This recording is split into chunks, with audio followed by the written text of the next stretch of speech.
Tuwang-tuwa na naman ang mga seniors, mga kaibigan, at ang mga vegetable lovers dahil ulaman natin to ng lumpiang gulay. May nanalo na. Tikman natin, ha?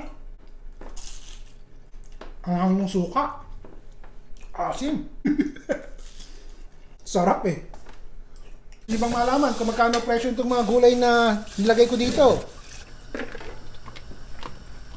2.50 po dalawa. Isang bungkos po ng sitaw, 2 dolyares, ilan lang ang laman. Ilang piraso ng okra, 1 dolyar. Isang talong, 1.50. Ito naman pong patola, ganun din. Ang isang sili naman po ay 1 dolyar. Ito naman pong dahon ng malunggay 1.50. At saka talbos ng kamote, ganun din, 1.50. 4 na tasa po ng tubig at masabaw ang ulam natin. Pakukuloyin po natin yan. Kumukulo na. Una nating ilagay itong ating bagoong balayan. Isang malaking sibuyas po ang ilalagay natin. Isunod na po natin ang isang malaking kamatis at lagyan po natin ng pinitpit na bawang. Pagkatapos po pamintang durog. Ito po shrimp cube at wala akong hibi Wag nang kikibo no bashing. At yan kung gusto nyo lamang. Haluin po natin yan at hayaan natin kumulo sandali. Takpan po natin, hayaan natin kumulo. Pagkatapos po ng 3 minuto, ilagay na po natin yung matitigas na gulay muna. Unahin po natin ang kalabasa. Pagkatapos pong ilagay ang kalabasa, isama na po natin ang ating ampalaya. Hinugasan ko lang po ito Wala nang mga asin-asin pang ilalagay. At kinakailangan naman makuha natin yung nutrition ng ampalaya. Mapait naman talaga ang ampalaya, di ba? Tsaka po natin isunod tong sitaw. Mahal din po ang sitaw din sa lugar ko. Haluin natin ng konti yan. Idagdag na rin natin itong ating pritong tilapia. Pinrito ko po to. 2 medyo medium size na tilapia. Tapos hinati ko sa gitna. Ilagay na rin natin. Yan. Takpan po muna natin. Hayaan natin kumulot pagkatapos ng 3 minuto. Nakikita nyo ba yan? Parang ang sarap-sarap. Ano po? Tanggalin po muna natin tong ating piniritong tilapia at baka po madurog, magkalerot-lerot hindi pa tayo tapos magluto nitong gulay. Ang gagawin ko po kasi ilalagay natin yan mamaya sa ibabaw kapag ka po ready na tayong kumain.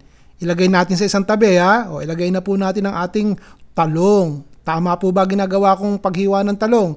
Ito po ang dininding cut na natutunan ko sa mga Ilocano nating kaibigan kay Adeng.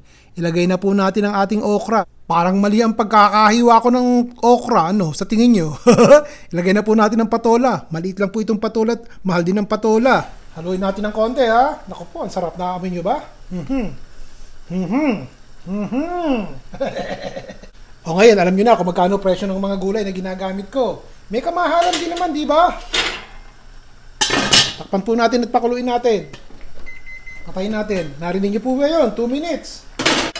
Tikman muna natin. Naku po, mahabagin. Ang sarap. Lagay na natin yung ating talbos ng kamote. Idiin nyo na po dun sa kumukulong sabaw para maluto agad yung kamote. Madaling maluto yan, kaya panghuli. Ngayon, malunggay leaves. Napakamasustansya.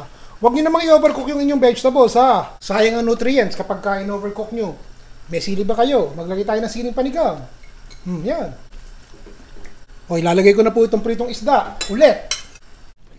Manang, pakitawag nga si Adeng at mabigyan itong dininday.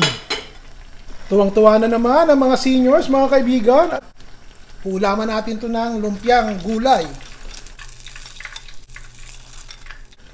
Takpan na natin. Patayin yung apoy. Tapos, kain na. Ito yung ipinresent ko sa inyo. Pero hindi yan nakakainin natin at itutira ko sa inyo ito. Baka dumang kayo Maglalagay lang po ako ng konti.